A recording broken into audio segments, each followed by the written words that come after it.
안녕하세요. 한국공론포럼 박태순입니다. 봄이 한창입니다. 꽃구경도 좀 하시고 마음의 여유를 가지시면 좋겠네요. 우리가 9편에서는 수기민주주의의 한계와 개선에 대해서 공부를 했습니다. 이제 10편으로 들어와서 우리가 지금 다문화 시대라고 얘기하는데, 이 다문화 시대의 공론장은 이전 공론장하고 좀 달라야 되겠죠? 그래서 다문화 시대의 공론장의 확장과 변화라는 이름으로 4번에 걸쳐 가지고 강의를 하겠습니다. 첫 번째는 전통적 공론장에 어떤 한계가 있고 어떤 변화가 필요한지에 대해서 공부를 하겠습니다. 그리고 대표적으로 새로운 공론장 이론을 제시한 벤하비부의 수기민주주의 심화와 아이리스 영의 소통민주주의에 대한 공부를 하고, 마지막으로는 벤하비부와 영의 공론장 이론을 서로 비교함으로써 그 다문화 사회에 필요한 공론장의 내용을 재구성해보는 시간을 갖도록 하겠습니다. 유익하겠죠? 네. 여기 참고자료 있고요. 전통적 공론장의 한계와 변화에 대해서 공부를 좀 해보겠습니다. 이 공론장에 대한 변화가 필요하다라고 얘기를 하는데요. 그 얘기는 기존의 공론장이 그때는 굉장히 적합했을지라도 시대와 상황이 변하면 변화가 필요하겠죠. 그런 측면에서 이제 좀 살펴보면 다문화 사회가 되면서 공론장에도 변화가 감지가 되고 있고, 기존의 국민국가 중심 체계에서 여러 문화가 병존하는 상황이 변해가고 있죠. 우리 같은 경우에도 외국인의 수가 200만을 넘은 지가 오래됐고요. 몇 년 내에 인구 10분의 1 정도가 외국인으로 채워질 거라고 얘기를 합니다. 그런가 하면 외국인도 노동자도 있고 결혼 이민 같은 경우도 있고 북한에서 이탈한 주민들도 있고 굉장히 다양하죠. 그런가 하면 이 다문화라고 할 때는 더 중요한 것은 국가 내에서의 차이입니다. 대표적인 게 뭐가 있을까요? 세대 간의 문화 차이가 존재하잖아요. 여러분 20, 30대가 좋아하는 노래라든지 취향이라든가 라고 하는 것하고 5, 60대가 좋아하는 것이 같은가요? 굉장히 많이 다르죠. 서로 이해하지 못할 정도입니다. 어떤 사람들은 심지어 어떻게 얘기하냐면 20, 30대와 5, 60대 간의 차이, 우리 한국 내에서 20, 30대와 5, 60대 간의 차이가 한국의 20, 30대와 미국의 20, 30대 차이보다 훨씬 더 크다는 거예요. 놀랍죠? 이렇게 이 다문화라고 하는 것은 한 국가 차원뿐만 아니라 국가 내에서도 굉장히 다양한 층위를 갖고 나타나고 있다고 볼 수 있죠.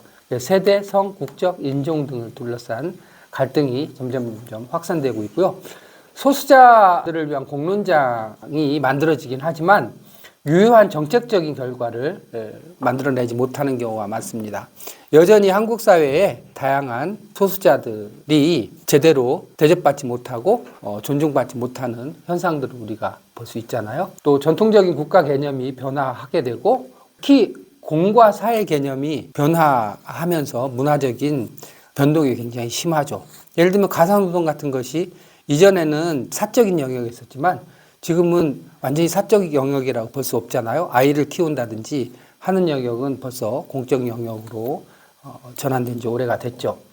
그 다음에 이제 다양성, 다원성 사회에서 전통적인 의미의 합의를 목적으로 하는 이런 단일하고 포괄적인 공론장이 맞느냐라고 하는 문제가 계속되었습니다. 전통적인 공론장에 대한 그래서 검토가 필요하고, 새로운 공론장과 의사소통에 대한 모델이 필요한 거 아니냐라고 하는 주문들이 이어지고 있었던 거죠.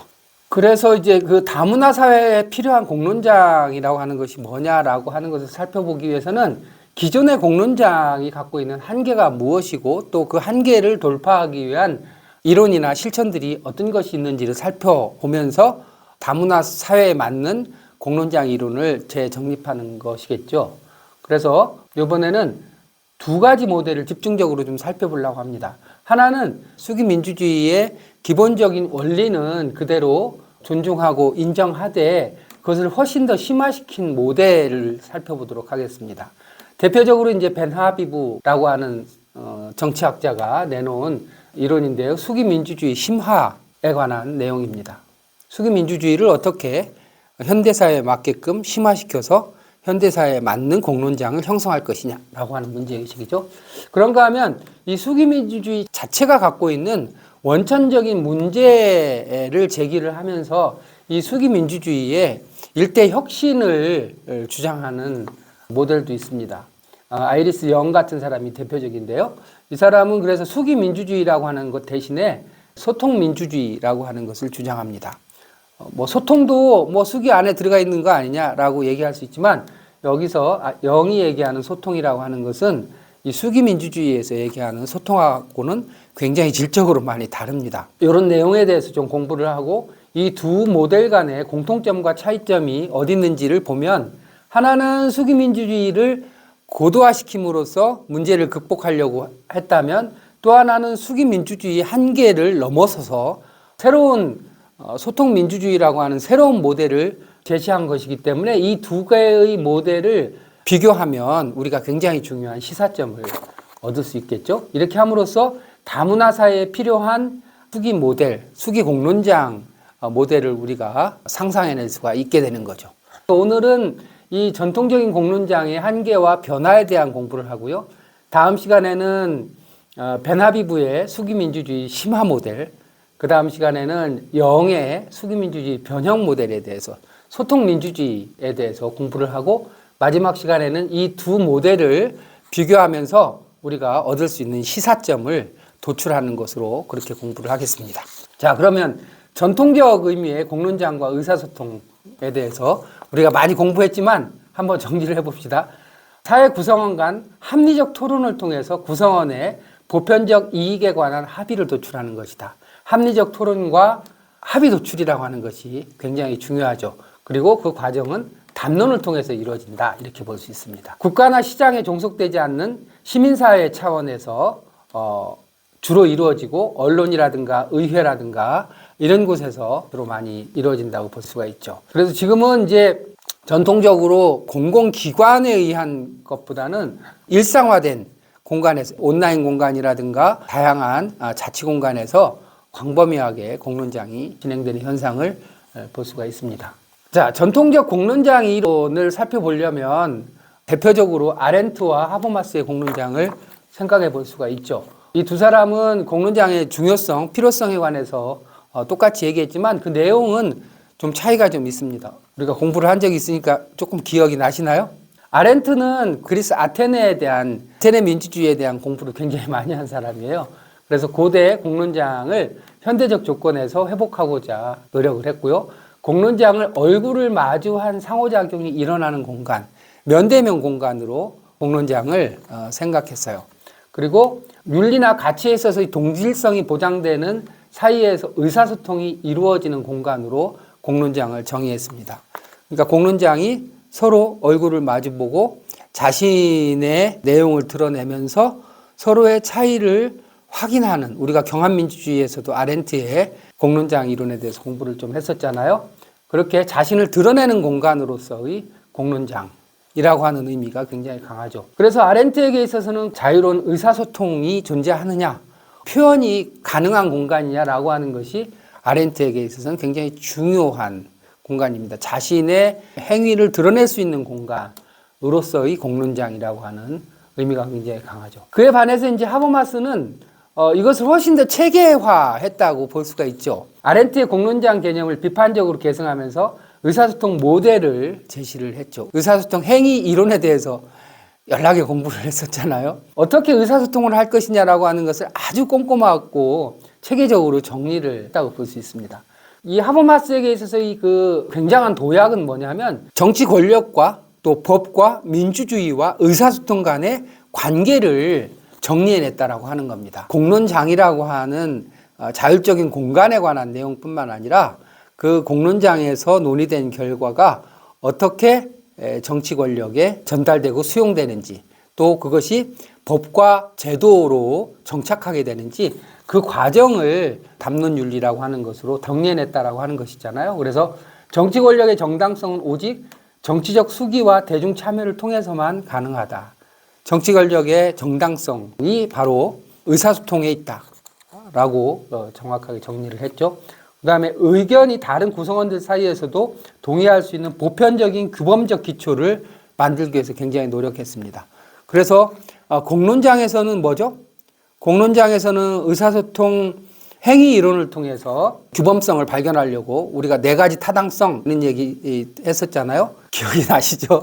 그 다음에 이것을 제도화하는 데 있어서는 담론윤리라고 하는 것이 필요하다고 그랬잖아요. 그렇게 해서 보편적인 규범을 찾아내기 위해서 굉장히 노력을 했다 이렇게 볼 수 있습니다.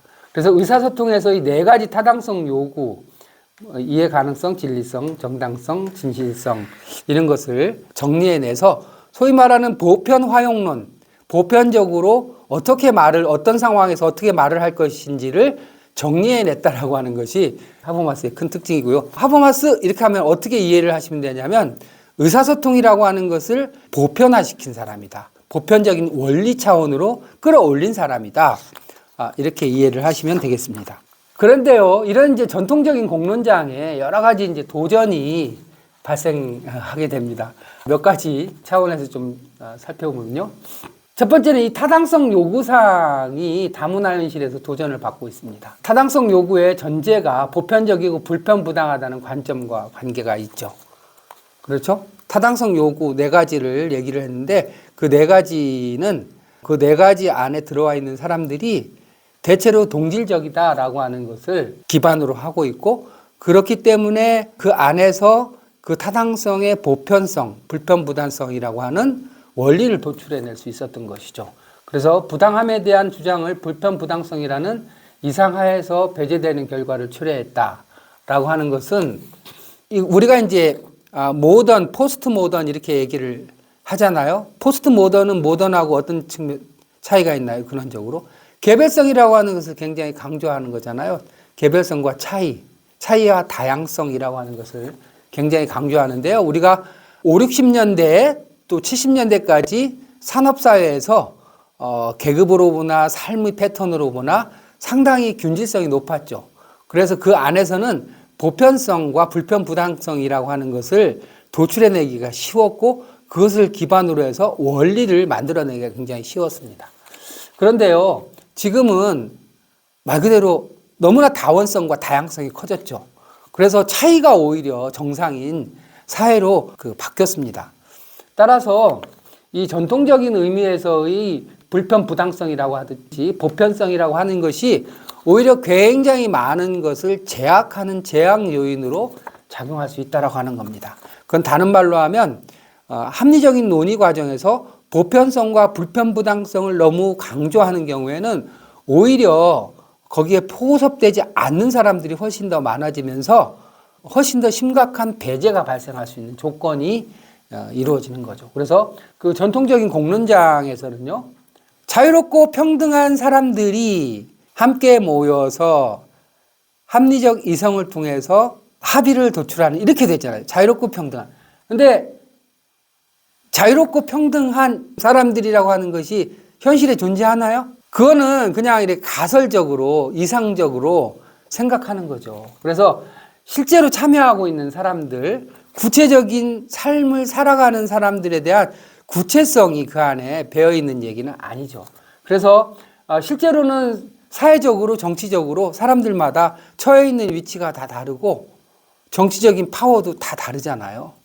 그런데 이제 그 전통적인 공론장에서는 그런 사회 정치적인 위치를 일단 그냥 같다고 퉁치고 가로치고 평등한 것처럼 조건화했다라고 하는 것입니다. 그런 점에서 보면 전통적인 공론장이라고 하는 것은 굉장히 단순하고 비현실적인 측면을 이미 내장하고 있는 것이죠. 다른 말로 하면 굉장히 이상적인 측면을 갖고 있다 이렇게 볼 수 있습니다. 자, 위의 내용과 연계해서 전통적인 공론장은 포괄적이고 단일한 공론장을 생각을 했다라고 하는 것이죠. 그래서 사회가 비교적 이렇게 복잡하지 않기 때문에 어떤 사안이 있을 경우에 그 사안과 관련된 모든 사람들이 참여해서 함께 논의를 하는 단일한 공론장 같은 것을 예상을 했던 거예요. 그런데 이제 사회가 훨씬 더 지금은 분화되고 다양화되고 다원화된 사회잖아요. 그런 다원화되고 그 복잡화된 사회에서는 단일한 공론장, 포괄적인 공론장이라고 하는 것 자체가 굉장히 어렵게 되죠. 그런가 하면 하버마스가 사적 영역으로부터 공적 영역으로 그 사이에 공론장이 있다, 이제 그런 얘기들을 했는데요. 지금은 이 공사 구분이라고 하는 것이 이전처럼 그렇게 명확하지가 않아요. 굉장히 복잡해졌어요. 이전에는 사적인 영역이었던 것이 공적으로 되기도 하고, 이전에는 공적인 영역들이 사적 영역으로 분화되기도 하고, 그렇잖아요. 그런가 하면 가정이라고 하는 것이 사회에서 갖는 위치가 이전하고 많이 달라졌어요. 성이라든가 친밀성이라든가 이런 건 대표적으로 이전에는 사적 영역으로 여겨졌던 것인데 지금은 사적 영역만으로 여겨지지 않죠. 예를 들면 페미니즘에 관한 문제 같은 것이 완전히 사적 영역이라고 볼 수가 있나요? 그렇지 않잖아요. 페미니즘이 요구하는 것들을 어떻게 제도화할 것이냐라고 하는 것이 지금 굉장히 사회적으로 중요한 문제로 부각되어 있잖아요. 이런 것처럼 공사 구분이라고 하는 것이 전통적인 공론장에서 생각했던 것하고는 완전히 달라졌다고 볼 수가 있죠. 그래서 불편 부당성이라든지 타당성이라든가 하는 조건들이 사실은 이것을 너무 강조하다 보면 오히려 소수자의 목소리를 막아서 공론장 역할을 축소하는 결과를 초래할 수 있다고 하는 점입니다. 또한 사회적 소수자에게 적절한 공론장의 역할을 제시하지 못한다라고 얘기할 수 있습니다. 어떤 사람들은 지금처럼 이렇게 다원화되고 다양화되고 복잡화된 사회에서 우리 모두는 소수자다 이렇게 표현하기도 합니다. 그건 무슨 뜻일까요? 이전에는 지위가 간단했어요. 예를 들면 남성이라면 집안에서의 가장이면서 직장인이죠. 대기업이든 뭐 중소기업이든. 그리고 한 국민이고 이렇게 몇 가지 요소로 구성이 됐잖아요. 그런데 지금은 취미라든지 고향이라든가 아니면 정치적인 성향이라든가 종교라든가 뭐 이런 수없이 많은 것들 사이에 존재하는 거죠. 그래서 한 개인은 여러 가지 것들이 조합되어 있는 모습들이죠. 나라고 하는 사람이 갖고 있는 구성 요소와 내 옆에 있는 사람이 갖고 있는 구성 요소는 어떻게 이 여러 가지 요소들을 그 컨비네이션, 그 조합하느냐에 의해서 특별한 특징들이 나타나게 되잖아요. 그래서 사람들마다 제각각 다 다르죠. 같은 여성이라 하더라도 종교가 다를 수 있고 또 지지하는 정당이 다를 수가 있잖아요. 그래서 어떤 측면에서는 다수자이지만 어떤 측면에서는 소수자인 경우가 굉장히 많죠. 이렇게 우리 모두는 소수자라고 얘기할 수 있을 정도로 사회가 다양화됐다고 볼 수 있는데 이런 상황에서 불편 부당성이나 타당성에 관한 요구가 자칫 잘못하면 오히려 소수자의 목소리를 공론장에서 배제시키는 효과를 가져올 수 있다. 이렇게 이해를 할 수가 있고요.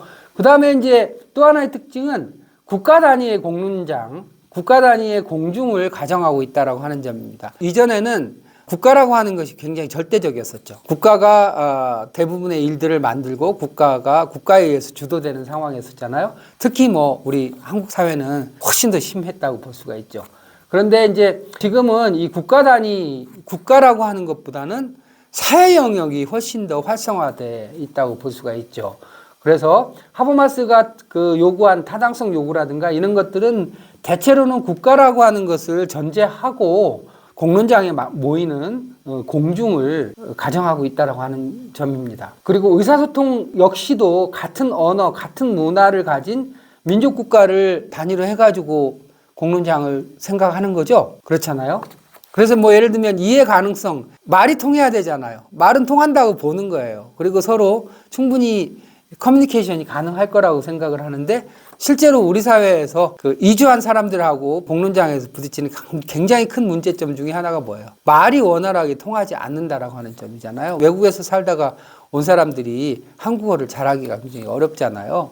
그런 것처럼 이렇게 국가 단위의 공론장이 한계를 갖게 되는 시대에 살고 있다고 볼 수가 있죠. 자, 그 다음에 너무나 잘 아는 것처럼 지구화와 지방화가 동시에 진행이 되고 있습니다.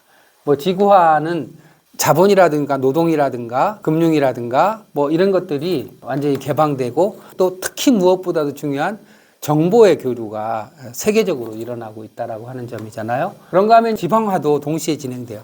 그러니까 위로는 지구화가 진행이 된다면 아래로는 국가 단위에 묶여 있었던 지방이 자립성과 독립성을 훨씬 더 강화해 가고 있다 이렇게 볼 수 있습니다. 그래서 지방화와 지구화가 동시에 진행되고 있다. 글로벌하고 로컬하고 결합해가지고 글로컬라이제이션이라고 얘기를 합니다.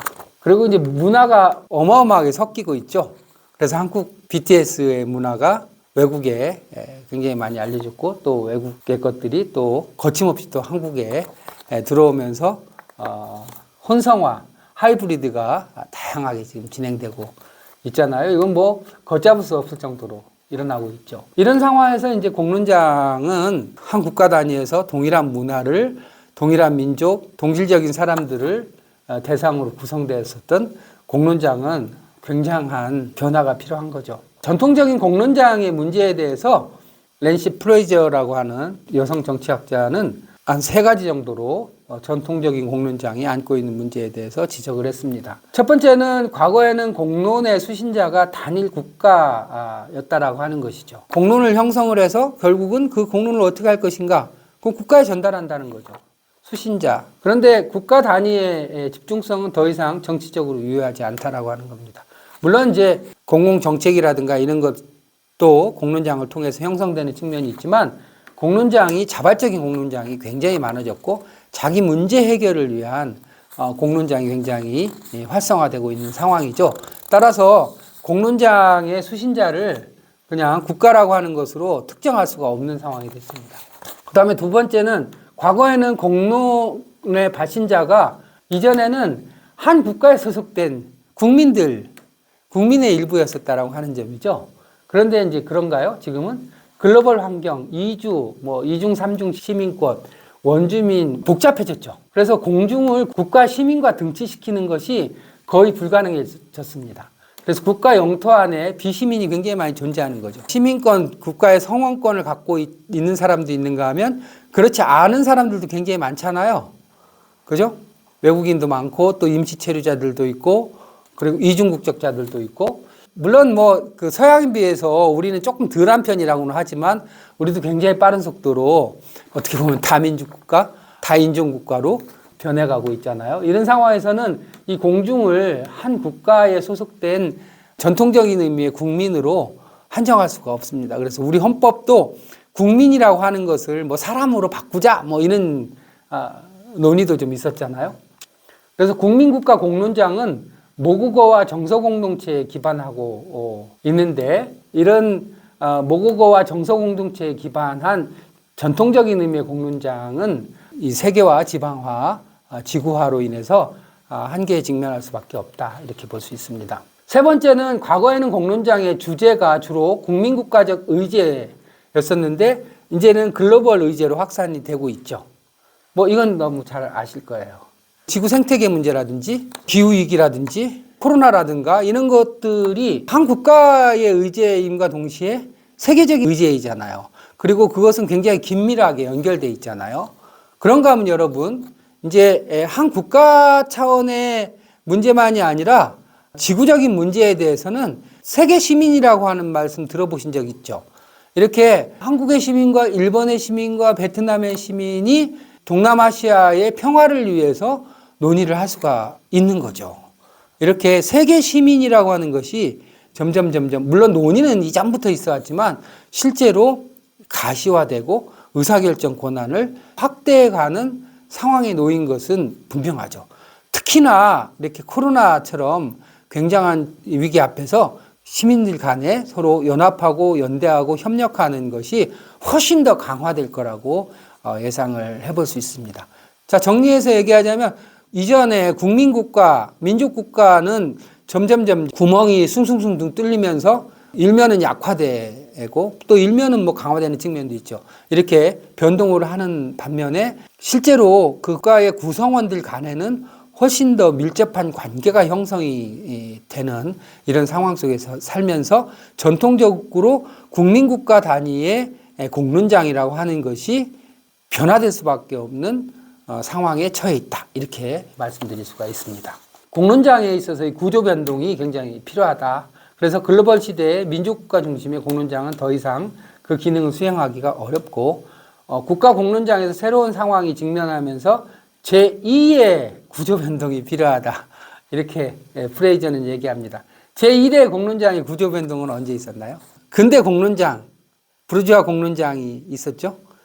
그죠? 공론장의 구조 변동. 그래서 기존의 중세 봉건 사회에서의 귀족 공론장이 부르주아 공론장으로 구조 변동이 일어났죠. 형식적 공론장으로부터 실제로 의사결정력을 갖고 권력이 형성되는 그런 부르주아 공론장이 제1의 공론장, 하버마스가 얘기한 공론장의 구조변동이라는 책에서 얘기한 공론장이 제1의 공론장이 구조변동이었다면 이제는 이런 국가공론장에서 글로벌한 공론장으로 변화가 필요한 시기다. 그래서 제2의 공론장의 구조변동이 필요한데 이런 그 제2의 공론장은 기존의 동질적인 공론장에서 글로벌한 시대에 맞는 이질적인 공론장, 이 헤테로라고 하는 것이 다른 other라는 뜻이거든요. 그러니까 다른 것들 사이에 함께 어우러지는 의미에 있어서의 공론장이 필요한 시대가 되었다. 이렇게 말씀드릴 수가 있습니다. 이런 공론장의 변화는 무엇을 수반하게 될까요? 의사소통의 규칙의 변화를 수반하게 되죠. 그렇죠. 왜냐하면 이 공론장은 뭐를 통해서 공론장이 형성되죠? 다 의사소통을 통해서 되잖아요. 근데 상당히 균질적이고 국가 단위이고 합의를 목적으로 하는 이런 전통적인 의미의 공론장이 변화가 불가피하다고 얘기했잖아요. 그 공론장이 변화한다라고 하는 것은 그 공론장을